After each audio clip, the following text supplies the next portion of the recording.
estoy contento de estar con ustedes esta mañana. ¿Cómo están? Bueno, nosotros digiriendo los miles de millones de los que hablamos con don Carlos González. Este año cerraremos con 40.000 millones de deuda aproximadamente, don Carlos Arauz. ¿Esa cifra qué le dice a usted?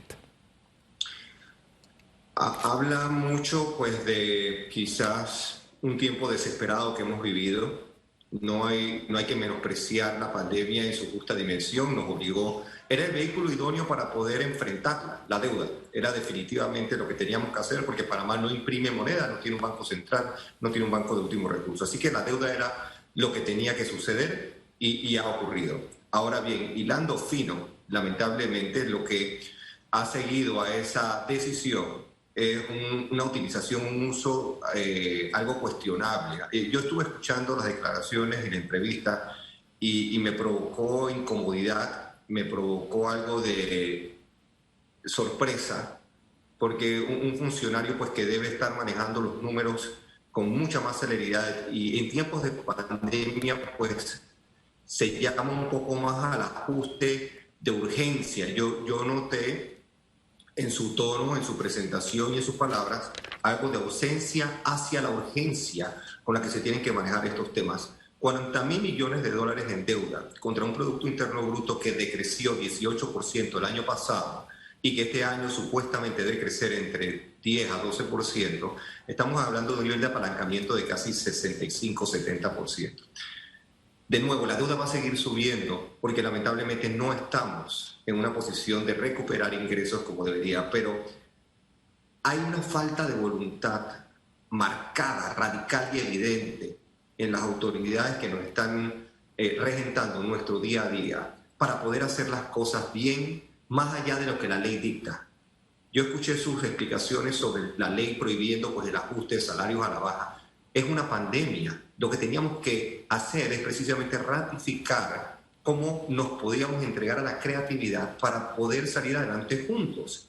Cualquier concepto que se distancie de eso no es hablar entonces de solidaridad, lo que hemos venido supuestamente escuchando del gobierno. Entonces es evidente que no hubo voluntad para cambiar, que no hay solidaridad plena y justa para todos los panameños y panameñas y que el uso de la deuda sigue siendo cuestionable, por decirlo menos. Utilizar esos recursos de nuevo para de alguna forma justificar el aumento de planilla, yo creo que es indolente. Es mirarnos a los ojos, a los panameños y panameñas y decirnos en nuestras caras, a mí no me importa mucho tu dolor, a mí no me importa mucho tu pérdida, a mí no me importan mucho los trabajos de los pequeños, micros y medianos empresarios de este país, me importa muy poco. Es lo que acabamos de escuchar en los últimos 10 minutos de presentación del señor Carlos González.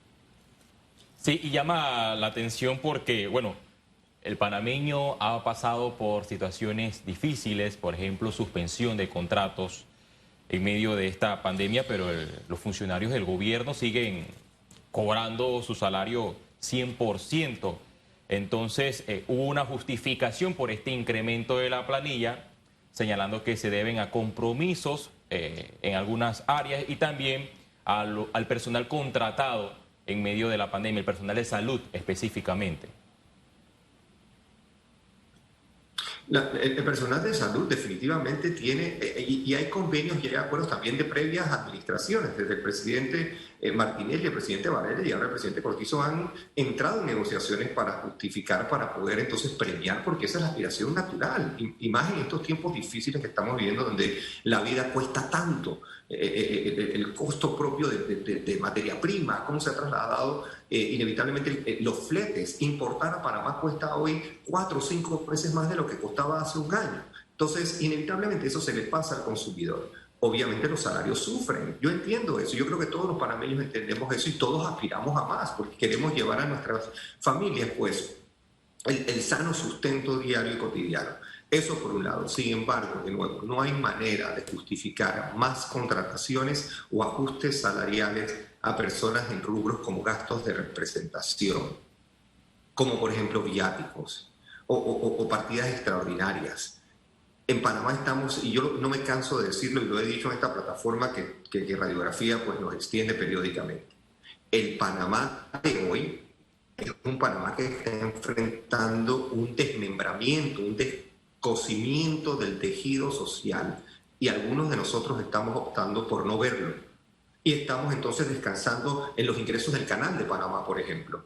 El Canal de Panamá, en materia del porcentaje con respecto a los ingresos tributarios, ha contribuido el año pasado 46%, es decir, el 46%, esos 1.800 millones de dólares que nos dio el Canal el año pasado, era el 46% de los ingresos tributarios del país.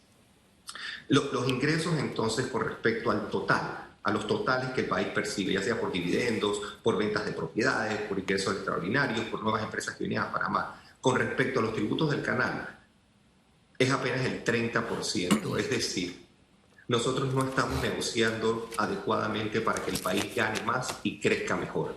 Y ahí entra el tema minería, y ahí entra el tema portuario. Hacer un presupuesto va mucho más allá que calcular ingresos y gastos. Es entender cómo nuestras acciones impactan las vidas de la gente.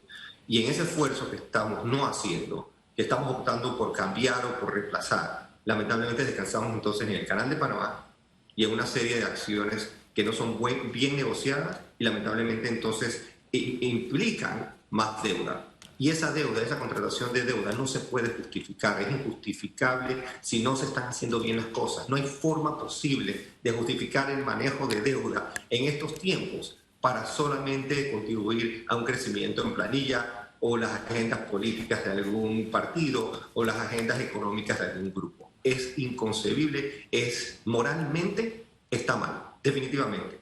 Legalmente quizás hay espacio para la especulación, pero definitivamente el país que necesitamos tiene que pasar por una purga, por una limpieza plena de todas actitudes que puedan asociarse a una intención de que cada centavo que se endeude de este país no vaya en pro de algo bueno, de algo positivo y de la estabilidad social del país. Fíjese que usted habló hace un rato del sentido de solidaridad.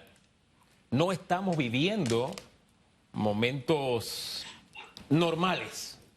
Y bueno, lamentablemente nuestros gobernantes, aún en buenos tiempos, no necesariamente usan la lógica en el manejo de las finanzas públicas. Yo recuerdo que en la administración Varela, para poner un ejemplo cercano, lo que nos venía de ingresos del canal era lo que gastábamos en importar comida, en vez de producir nuestra propia comida y mover nuestra economía. Pero es una forma sencilla de decir, oiga, esta gente no maneja las finanzas públicas o las finanzas país como manejarían las de su casa. Por ejemplo, nosotros tuvimos recortes salariales y si hay alguien experto en meterle tijera a los gastos, es la heroína nacional. Oiga, esto no va, esto no va, esto no va, esto no va. Yo, oye, esto no va, no se puede.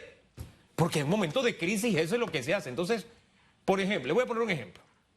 Hay cosas que incomodan en el tema de la falta de solidaridad. Cuando usted escucha que en una sola casa, una sola familia, el apellido X, por ser dirigente del partido en el poder, que la esposa, la hija, el yerno, la suegra, faltaba la mascota nada más que le dieran salario también. Te estoy hablando en serio. O directores de entidades que han sido sacados del puesto y te lo ponen como asesor con el mismo rango salarial. Y no estoy hablando de $1.000 ni de $2.000. Entonces, ante una situación como esta, uno se queda pensando, ¿de verdad no han encontrado la tijera para recortar todo eso? Salario de los asesores, este tipo de movimiento. Oye, en tu casa, dirigente, tienes 6 familiares. Vamos a recortarlo a 3 solamente por mandarle un mensaje de solidaridad a la población. No sé si le transmito correctamente lo que yo aspiraría. Que manejaran como manejan su plata. La plata de todos. ¿No le parece? Hugo, y partiendo también de la premisa, como comenté hace unos minutos, de que el presupuesto es mucho más que un ejercicio nada más, pues, en cuánto me puedo gastar, porque escuché también las declaraciones del señor González en relación a la ejecución presupuestaria. Lo que pasa es que sí, la ejecución en Panamá históricamente ha estado por encima del 85-86%, pero ¿cómo se gasta? ¿Qué se hace? Porque es que el presupuesto en Panamá, y no es culpa del señor González, quiero dejar eso muy claro, el presupuesto de la nación, de nuestro Estado querido y amado, se hace mal. Entonces, lo que empieza mal es imposible que termine bien. No podemos seguir estando y descansando en estas estructuras donde se envían requerimientos de gastos de planillas para que sean después ajustados en el MEF y después ajustados nuevamente en una asamblea que va a tener otro tipo de agenda.